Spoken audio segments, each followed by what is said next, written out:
My name is Ava Williams. I am 19 years old, and 6 months ago I sent my parents to federal prison for selling my 14-year-old sister to a network of pedophiles disguised as an elite educational mentoring program. They had been doing it for 3 years to her and at least 6 other girls before her.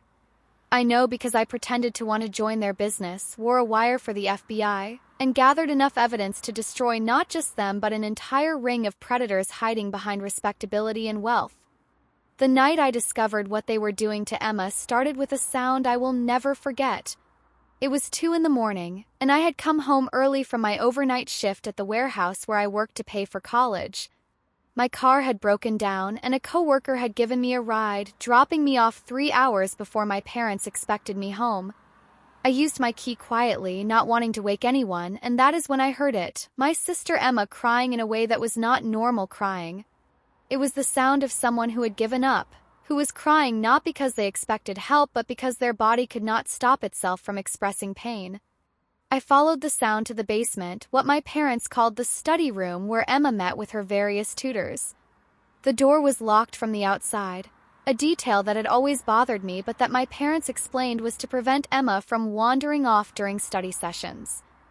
Through the door, I could hear her whimpering, repeating please over and over like a broken prayer.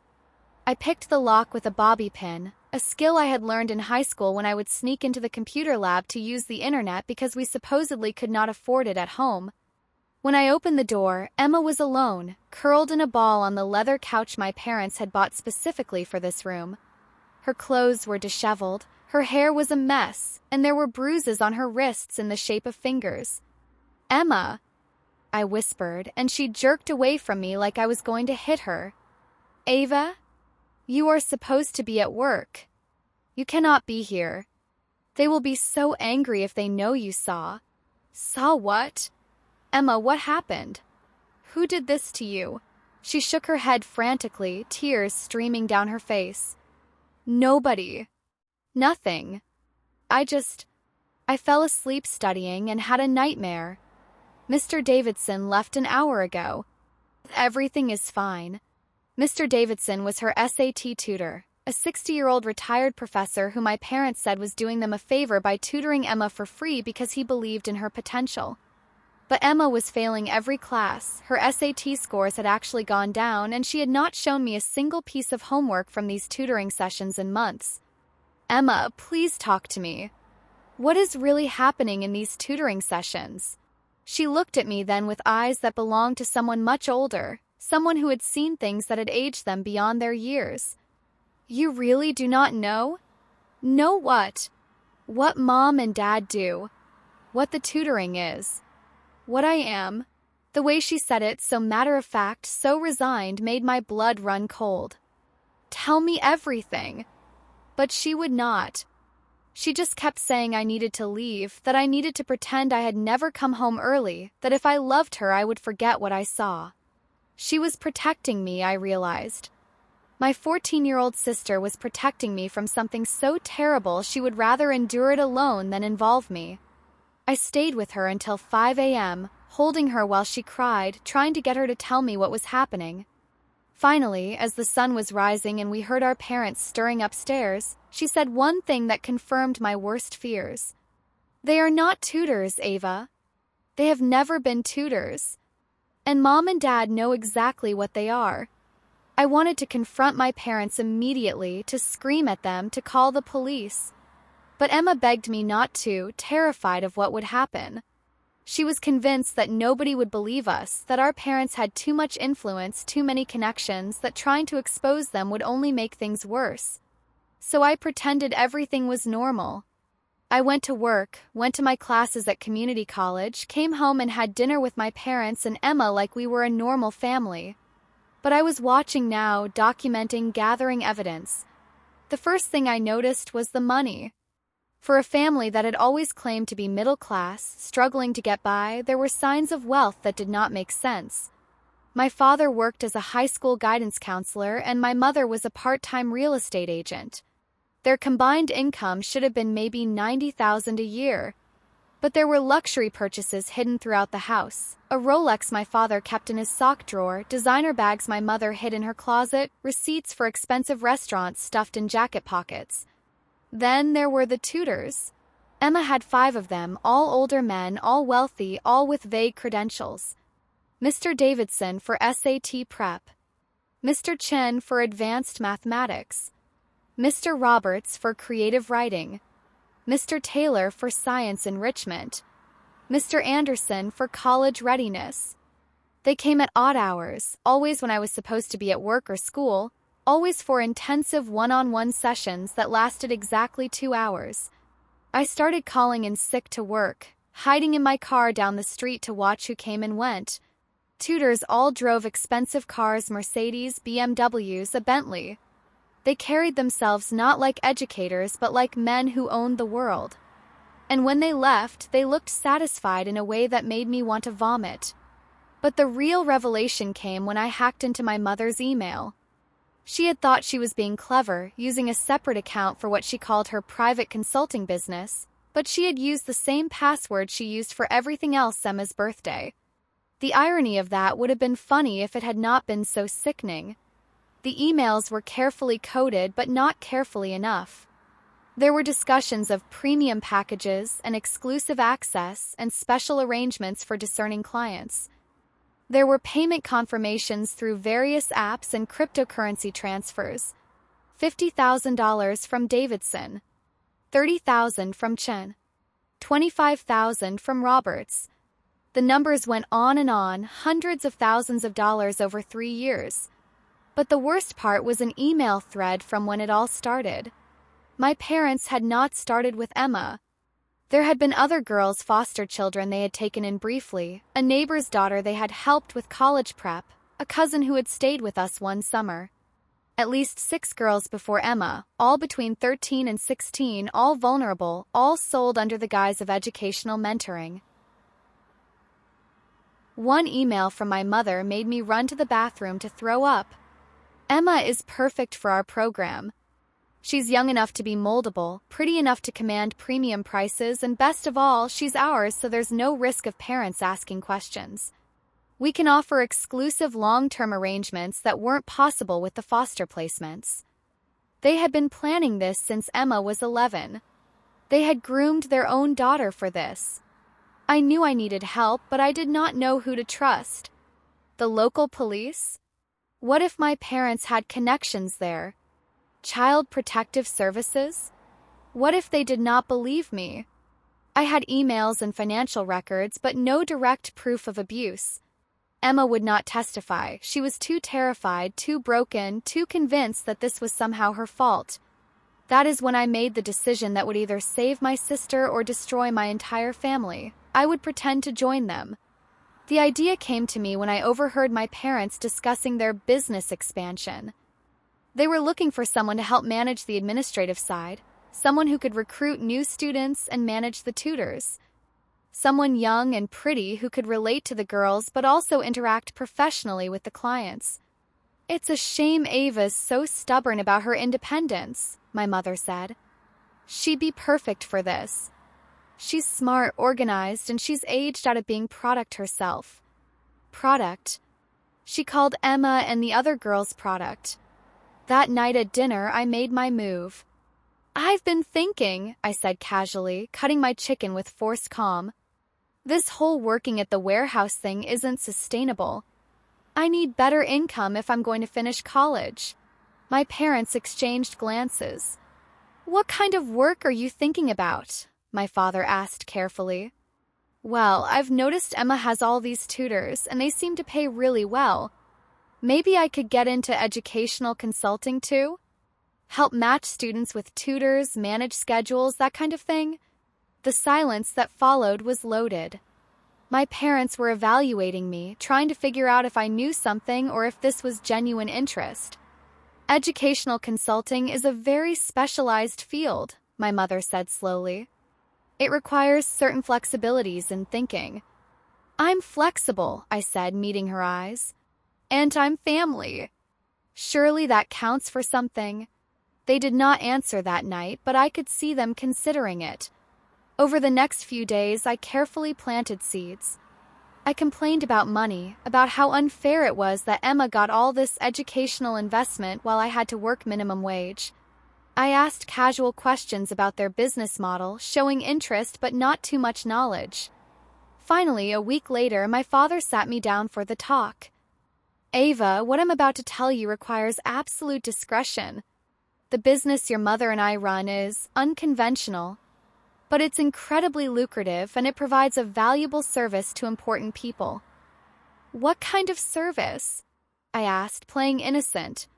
"We connect young women who need educational funding with mentors who can provide that funding in exchange for personal attention." "You mean like sugar daddies?" I said it with a slight smile, like I was worldly enough to understand but not judgmental. He relaxed slightly. "Something like that, but more structured, more professional. We ensure safety, discretion, and mutual benefit." "And Emma knows about this? She's okay with it?" "Emma is young," my mother interjected, joining the conversation. "She doesn't fully understand the transactional nature yet. She thinks they're just very affectionate tutors. It's better that way. The innocence is part of what the clients pay for." I wanted to kill them both right there. Instead, I nodded thoughtfully. "And you think I could help with this? Managing the business side?" "We've actually been hoping you'd come around," my father said. "We have plans to expand, to bring in more girls, more clients. But we need someone we can trust to help manage it all." "How many girls are we talking about?" "Right now, just Emma and 2 others in the pipeline. But we have connections at group homes, foster systems, immigrant communities. Vulnerable girls who need opportunity." "And the clients? Who are they?" My mother pulled out her phone, showing me a discreet app that looked like a calendar but was actually their client management system. "Doctors, lawyers, politicians, business executives. The men with money and appetites they can't satisfy through conventional means. We provide a safe, controlled environment for those appetites." There were 47 names in the system, 47 men who had paid to rape children. And at the center of it all were my parents, the people who were supposed to protect us. "I'm in," I said. "When do I start?" They started training me immediately, not knowing that I was recording everything. I had gone to the FBI the day after discovering those emails, and they had been building a case, but they needed more evidence, needed to identify all the players. They gave me tiny cameras disguised as buttons, recording devices that looked like pens, software to clone phones and computers. I became a walking surveillance system. Training was horrifying. My parents taught me how to identify vulnerable girls, how to approach their families with offers of free tutoring, how to slowly normalize inappropriate behavior. They showed me how to move money through various accounts to avoid detection, how to use cryptocurrency for anonymous payments, how to create fake educational credentials for the tutors. "The key," my mother explained, "is gradual escalation. Start with legitimate tutoring, build trust, then slowly introduce physical affection as a reward system. By the time anything sexual happens, the girl thinks it's her idea, or at least that she's complicit." They had videos. Training videos they had made showing how to break down a child's resistance.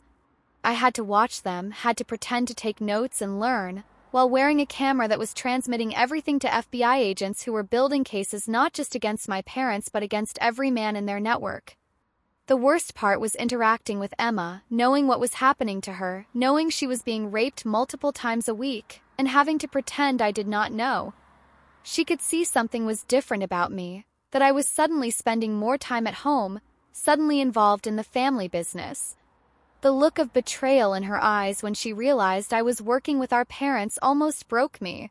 One night, she cornered me in my room. "You know, do not you? You know what they do to me?" I wanted to tell her everything, that I was gathering evidence, that I was going to save her. But I could not risk it. The FBI had been clear. Any deviation from normal behavior could spook the network and cause them to destroy evidence or flee.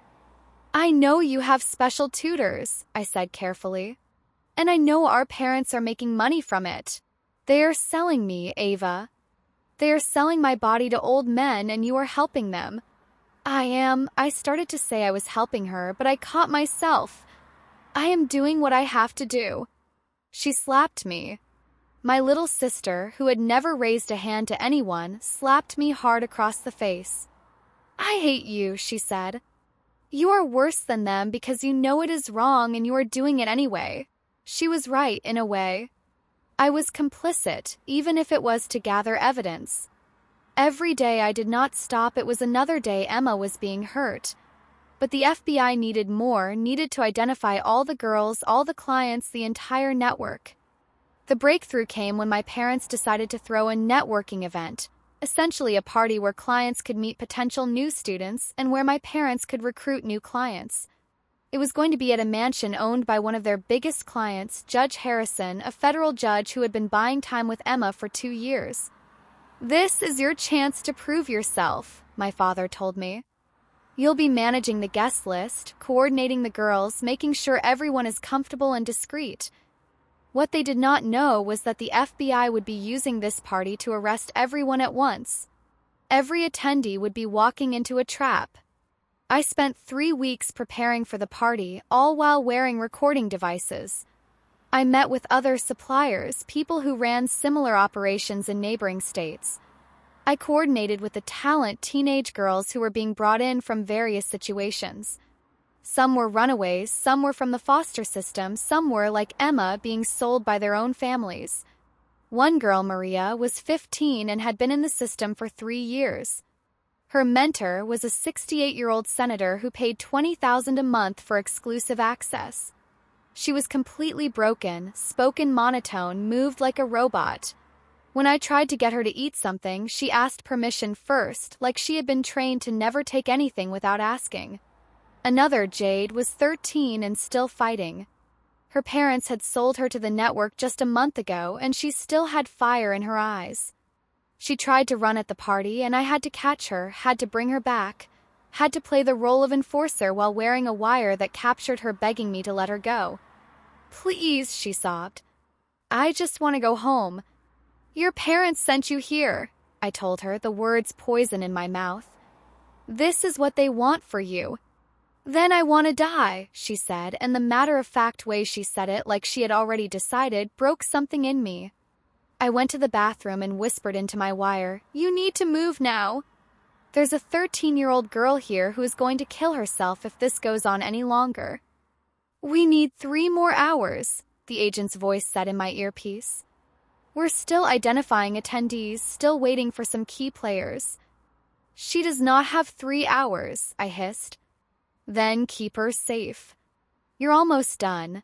Think of how many girls you'll save. I wanted to scream that we should be saving the girls who were here now, not hypothetical future victims. But I knew they were right. If we moved too soon, people would escape, evidence would be destroyed, the network would rebuild elsewhere. So I did something that still haunts me. I drugged Jade's drink with one of the sedatives my parents kept for difficult students. I knocked her out to keep her from running or hurting herself, telling myself it was for her own good while knowing I was just another adult betraying her. The party was like something out of a nightmare dressed up as a high society event. Men in $1,000 suits sipping champagne while shopping for children. My parents moving through the crowd like proud hosts, facilitating introductions, negotiating prices, arranging private sessions in the mansion's many bedrooms. I watched Judge Harrison lead Emma to a bedroom, my 14-year-old sister who had given up fighting, who moved like a ghost through her own life. I wanted to stop him, to break his neck, to burn the whole place down. Instead, I smiled and made a note in my phone about the successful pairing while my camera recorded his face and the timestamp. At exactly 11 p.m. it happened. FBI agents stormed the mansion from every entrance.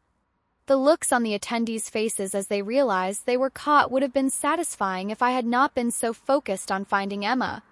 She was in a bedroom with Judge Harrison, who was in his underwear when the agents broke down the door.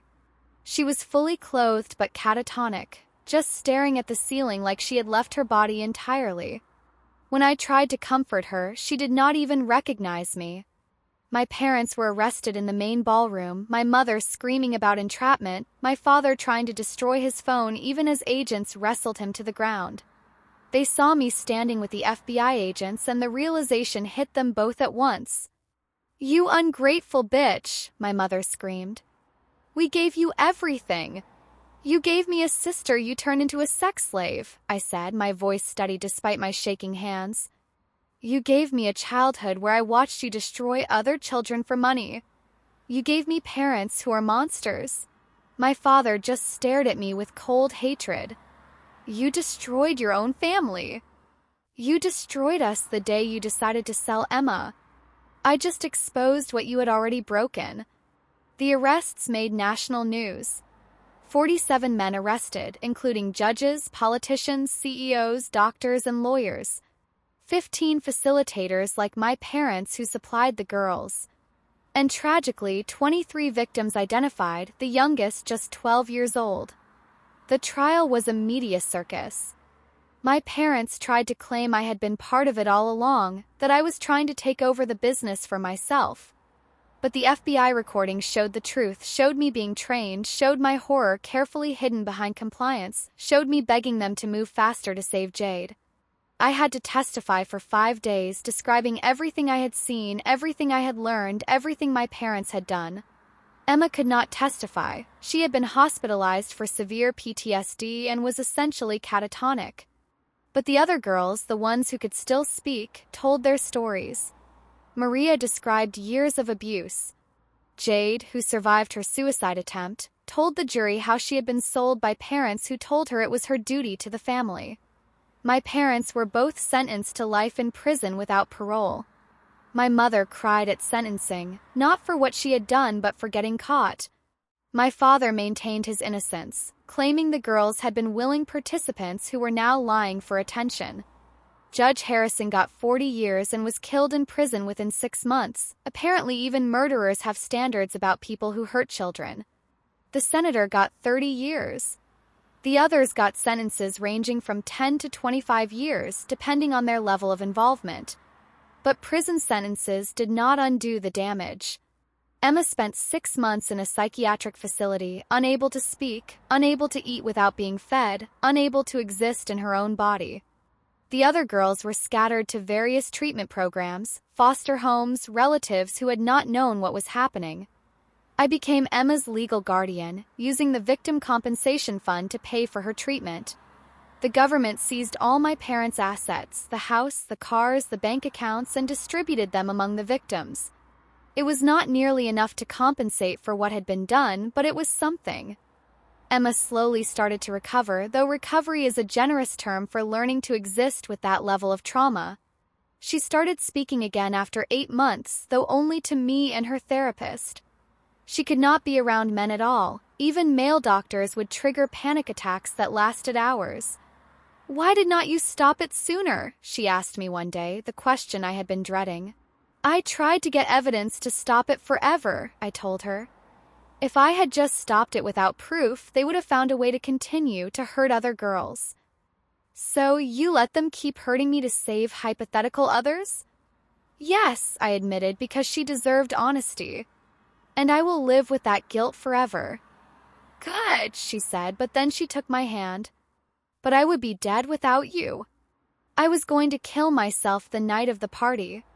I had pills saved up. If you had not exposed them then, I would be dead now.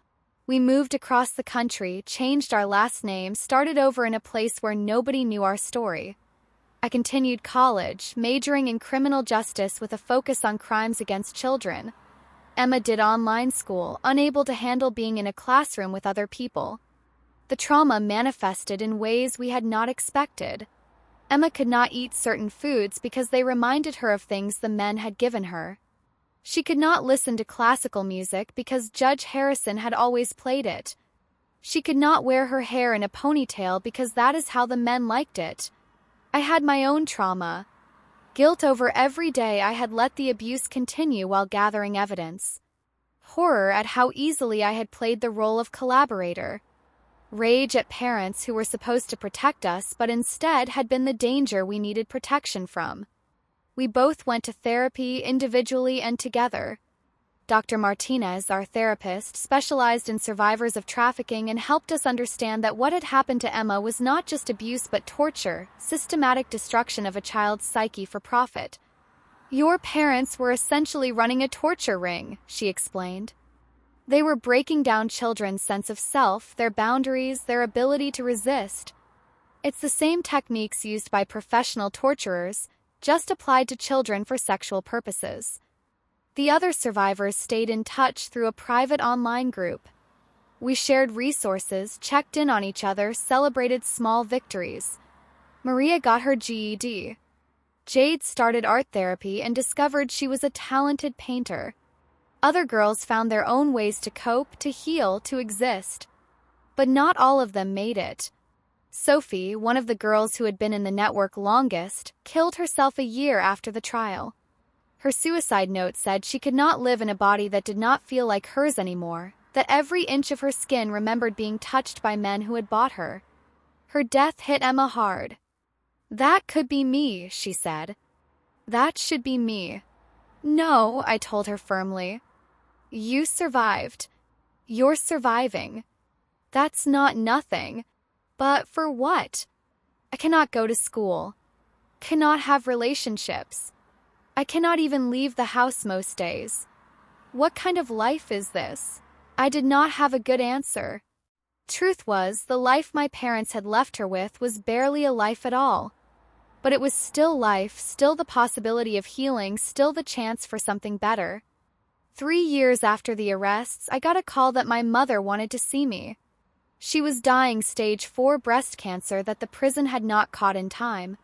She wanted to apologize, the prison chaplain said. She wanted to make amends. I went, not for her but for me. I needed to look her in the face and see if there was any humanity left in the woman who had given birth to me and Emma. She was skeletal, gray, looking decades older than her actual age. Prison had not been kind to her. Women who hurt children are not popular in the general population. Ava, she said, her voice raspy. You came. I did not come for you. I came for answers. What answers could I possibly give you? Why? Why did you do it to Emma? To all those girls? She was quiet for a long moment. It started with just wanting nice things. Your father and I, we grew up poor. We wanted better for ourselves. The first girl, the foster child, it was supposed to be just once. Just enough money to pay off our debts. But the money was so easy, and the men were so eager, and we told ourselves the girls were not really being hurt, that they would not even remember it clearly.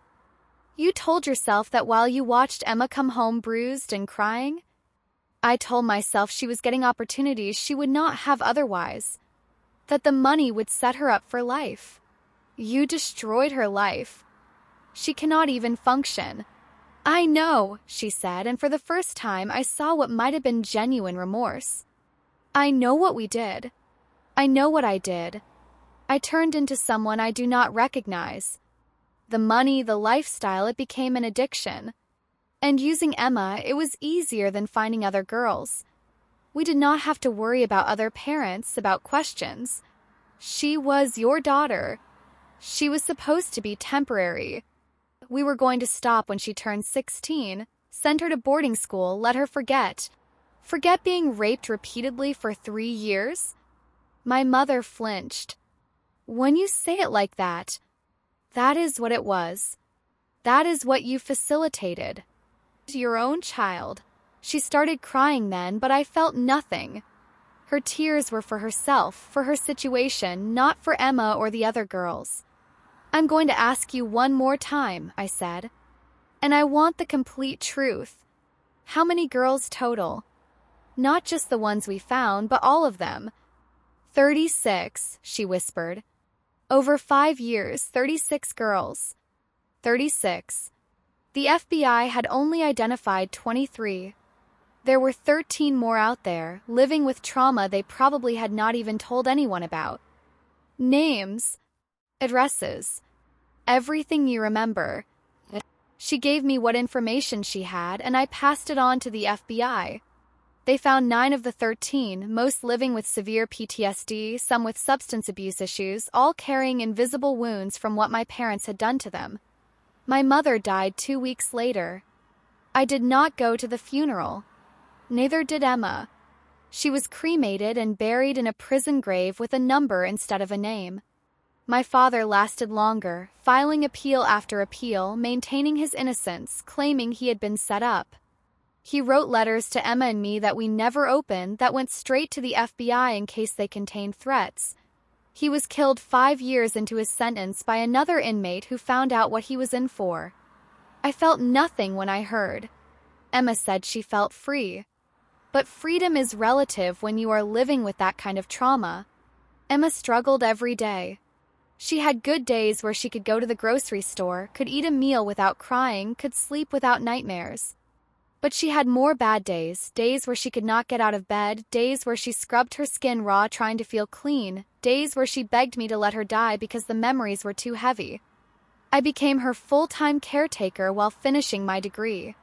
I worked from home as a consultant for organizations fighting trafficking, using my unique perspective to help them identify signs, patterns, victims who might otherwise be overlooked.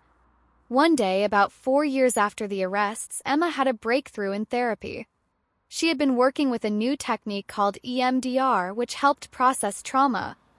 She came home from her session and said, "I want to help other girls." How?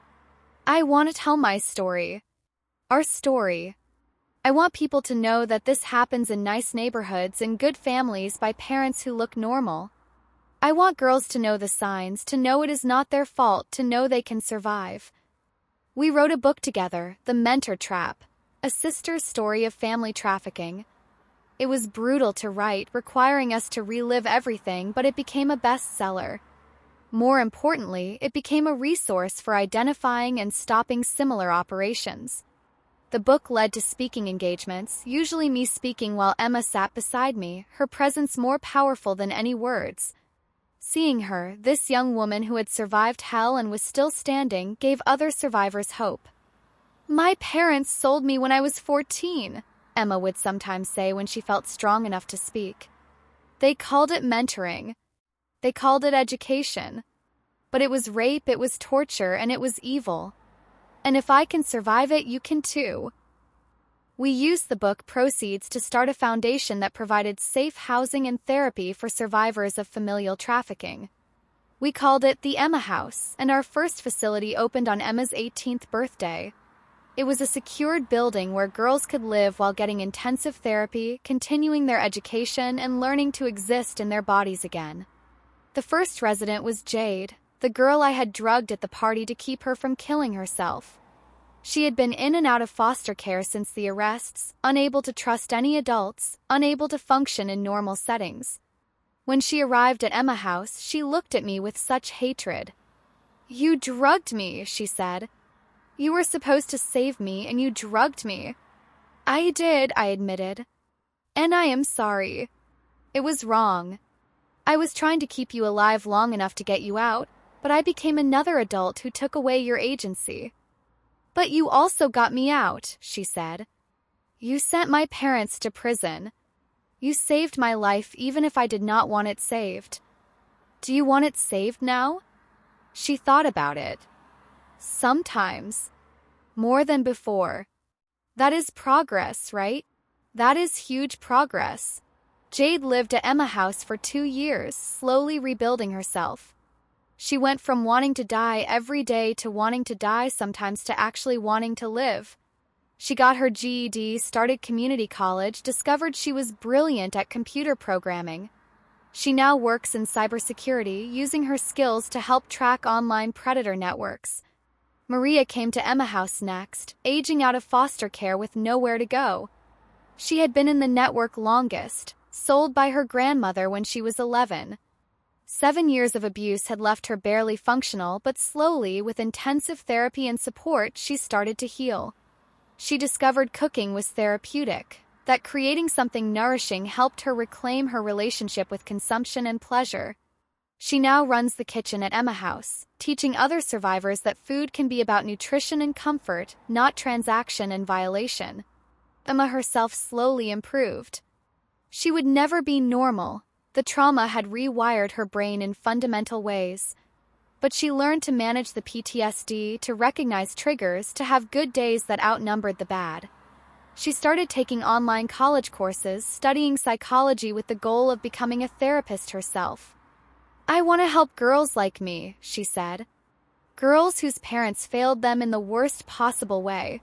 I know what it is like to be sold by the people who were supposed to protect you. I can meet them in that darkness because I have been there." She also started dating carefully, slowly, with a fellow survivor she met in group therapy. Alex had been trafficked by his uncle from ages 10 to 15, and he understood Emma's triggers, her boundaries, her need for control in every physical interaction. They took 2 years to kiss, another year to do anything more. But they built something real, based on mutual understanding and respect for each other's trauma.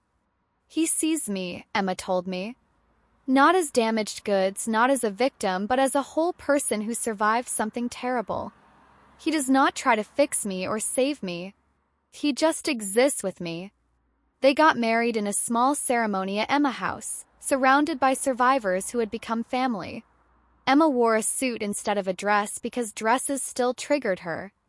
Alex cried through his vows, promising to always respect her boundaries, to never touch her without permission, to love her even on the days when she could not love herself.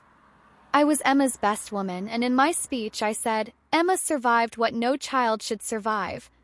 She endured what no person should endure." But she did not just survive, she transformed that pain into purpose, that trauma into triumph. She is not defined by what was done to her, but by what she has done with it. Emma and Alex had a daughter 2 years later, after much therapy about whether Emma could be a parent given her trauma. They named her Hope, and Emma was the fiercest, most protective mother imaginable. She never let Hope out of her sight, which was understandable if sometimes excessive. "I know what parents are capable of," she said when I gently suggested she was being overprotective. "I know how they can betray their children. I will never be that parent." "You could not be if you tried," I assured her. "The fact that you worry about it proves you are already a better parent than ours ever were." The network my parents had been part of was not unique, we learned. There were similar operations across the country, parents selling their children under various guises, modeling, acting, mentoring, sports training. The FBI used our case as a template for identifying and destroying these networks. I worked with them as a consultant, helping them understand the psychology of parents who sell their children, the grooming techniques, the financial patterns. It was grueling work, constantly re-traumatizing, but every network we destroyed, every child we saved, felt like redemption for the months I had let Emma suffer while gathering evidence. One case particularly haunted me. A mother in Texas was selling her 3 daughters, ages 9, 11, and 13, as pageant contestants to men who sponsored them. Parallels to our case were eerie: the gradual normalization, the financial desperation masked as opportunity, the careful documentation that looked legitimate on the surface. The 9-year-old Lily reminded me so much of Emma at that age, bright, trusting, confused by the attention from older men but taught to be polite, to be grateful, to never say no. When we rescued her and her sisters, Lily asked me, "Did my mommy do something bad?" "Your mommy made bad choices," I told her. "But that is not your fault. Nothing that happened is your fault." "But she said I was helping the family. She said I was special." "You are special. But not in the way she meant. You are special because you survived something terrible and you are going to be okay." Lily and her sisters went to live with an aunt who had been trying to get custody for years but had been dismissed as jealous and troublesome. The mother got 25 years. The sponsors got sentences ranging from 15 to 30 years. But the girls would carry those invisible wounds forever. This is the reality of familial trafficking that people do not want to acknowledge. It happens in suburbs, in good families, by parents who present as normal, loving, devoted.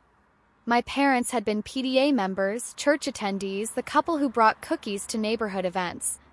Nobody suspected them because nobody wants to believe parents could do that to their own children. But they can. And they do.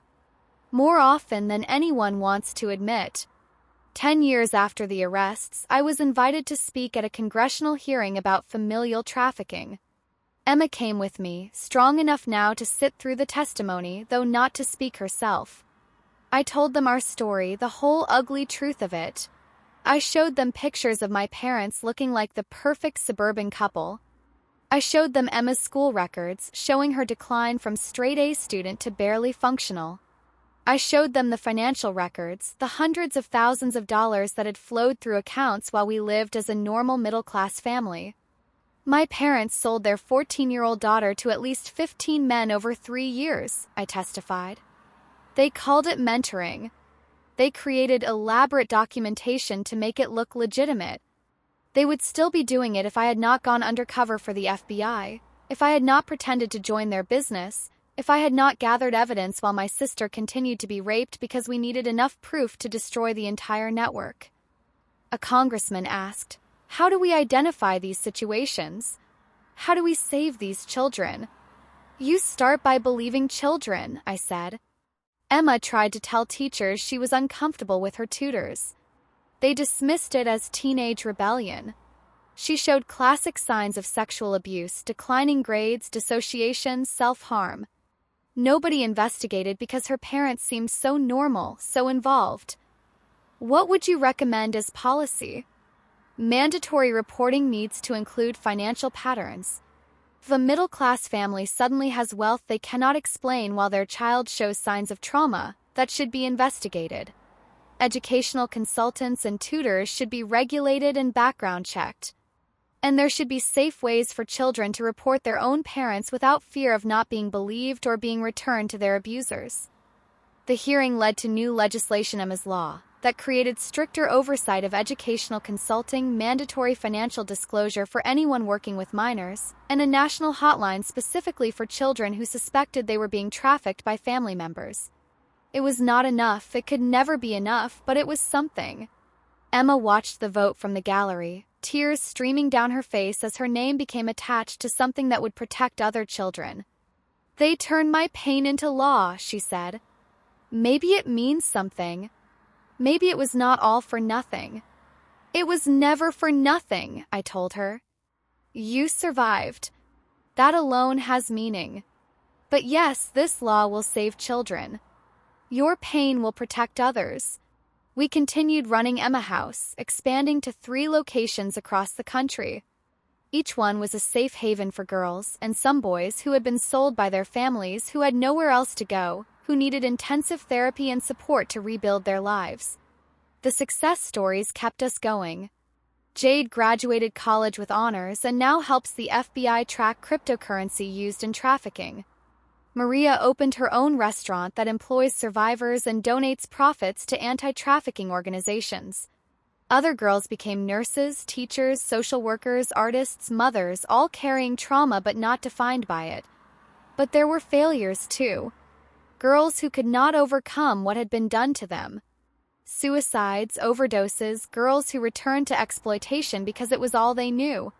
Each loss felt personal. Felt like we had failed them the way their families had failed them. Emma struggled with these losses most of all. "We survived," she would say. "Why could not they?" "Everyone's trauma is different," I would remind her. "Everyone's capacity for healing is different. We can only offer help. We cannot force healing." But I understood her survivor's guilt. Why had we made it when others had not? Why had we been able to rebuild when others remained broken? There were no good answers, only the reality that trauma affects everyone differently. My parents both died in prison within 7 years of their sentencing. My mother from cancer, my father from being murdered by another inmate. I felt nothing when I heard. Emma felt relief. "Now I know they can never get out," she said. "Never come looking for me. Never hurt anyone else. We had their bodies cremated and their ashes scattered in an undisclosed location. There would be no grave to visit, no marker of their existence. They had erased themselves through their crimes. But their victims remained. 36 girls that we knew of who carried the weight of what had been done to them. Most were adults now, trying to build normal lives while managing abnormal trauma. Some had families of their own, fiercely protective parents determined to break the cycle. Others lived alone, unable to trust enough for relationships. All of them survived, which was its own form of victory.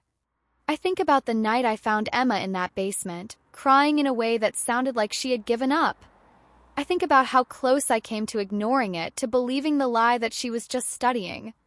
I think about the months I spent pretending to join my parents' business, watching Emma suffer while I gathered evidence. I made the right choice, but it was not a good choice. There were no good choices once my parents decided to sell their daughter. There were only varying degrees of bad, and I chose the bad that would save the most girls in the long run. Emma forgave me mostly. "You saved me the only way you could," she said. "I hate that it took so long, but I understand why. But I have never fully forgiven myself for those months of complicity, even if it was pretend. Every time Emma has a panic attack, every time she cannot leave the house, every time she scrubs her skin raw trying to feel clean, I remember that I let it continue to gather evidence. The greater good came at the cost of my sister's continued suffering, and I will carry that weight forever. The work continues. There are always more victims to find, more networks to destroy, more survivors to support. It is exhausting, heartbreaking work that offers more failures than successes. But every girl saved, every trafficker arrested, every survivor who rebuilds their life makes it worthwhile. Emma now has 3 children with Alex, all fiercely loved and protected. She homeschools them, unable to trust other adults with their care. She teaches them about body autonomy from the earliest age, about good touch and bad touch, about secrets that should never be kept. "My children will never doubt they are loved," she says. "Never doubt they are protected. Never doubt that their bodies belong to them alone." She has become a powerful advocate, though mostly from behind the scenes. She writes blog posts for survivors, creates resources for therapists working with trafficking victims, consults on cases where parents are suspected of selling their children. She cannot do the public speaking that I do. The trauma of being watched by groups of people is too triggering, but her written words have saved countless lives. "I was sold by my parents at 14, begins every piece she writes. "I survived. You can too." Simple words that carry the weight of impossible survival. We are in our 30s now, Emma and I. She is a mother, an advocate, a survivor who refuses to be silenced. I am an FBI consultant, a speaker, a sister who exposed our parents' crimes but still carries guilt for how long it took. We talk every day, trauma bonded in the most literal sense. We are the only 2 people who fully understand what our family was, what our parents did, what it cost to survive and expose them. We are sisters not just by blood but by shared survival of something that should have destroyed us. "Do you ever wonder who we would have been?" Emma asked recently. "If our parents had been normal." "All the time," I admitted. "But those girls do not exist. We are who we are because of what we survived. And who we are is enough. Are we, though? Broken trauma survivors pretending to be functional." "No," I said firmly.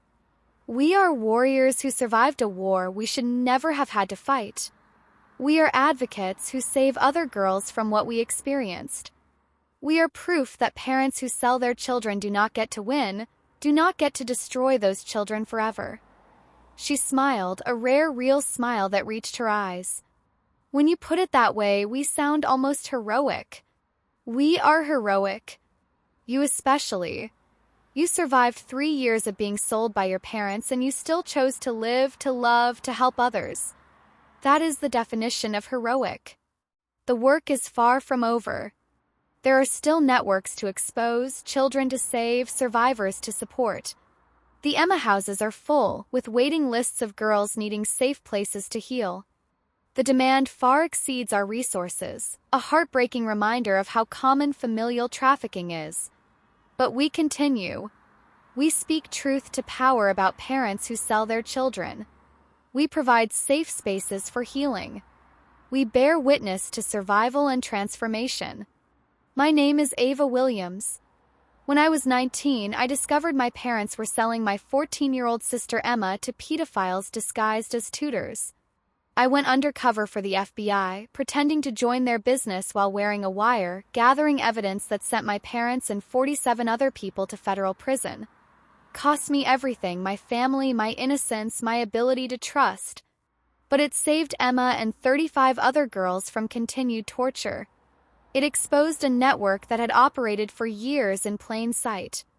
It led to laws that protect children from their own families. Emma survived. She more than survived, she thrived, becoming a voice for the voiceless, a mother who breaks the cycle, a woman who transforms trauma into purpose. To any child reading this who is being hurt by the people who should protect you, you are not alone. It is not your fault.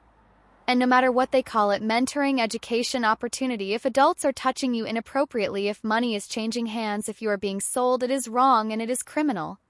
Tell someone. Keep telling until someone believes you. And if nobody believes you, document everything and wait until you are old enough to be heard. 'Cause you will be heard eventually. Your truth will matter. And the people hurting you will face justice. To any parent reading this who has even considered exploiting their child for money, you are contemplating the worst evil imaginable. You are considering destroying the person you are supposed to protect most. The money is not worth their soul. And you will be caught. If not by law enforcement, then by the weight of what you have done. There is no amount of money worth becoming a monster who sells their own child. And to the survivors, the ones who were sold by family, who were betrayed by blood, you survived the unsurvivable. You endured the unendurable. You are not broken beyond repair. You are not damaged goods. You are warriors who survived a war you should never have had to fight. And your survival is its own form of victory. Emma and I are proof that you can survive familial trafficking. That you can expose the criminals even if they are your parents. That you can rebuild from ashes and create something beautiful from devastation. We are proof that the children win in the end, even when the beginning and middle are horror. Our parents sold us. We sold them out to the FBI. And in the end, we were the ones left standing, transformed by trauma but not destroyed by it, using our pain to protect others from the same fate. That is justice. That is survival. That is victory. Thank you for listening to my story. I have left 2 more stories on your screen. Click on whichever one resonates with your heart. And if you want to join our sisterhood of survivors who refuse to stay silent, that notification bell is your invitation. Until tomorrow, remember, your voice is your power and it is never too late to use it.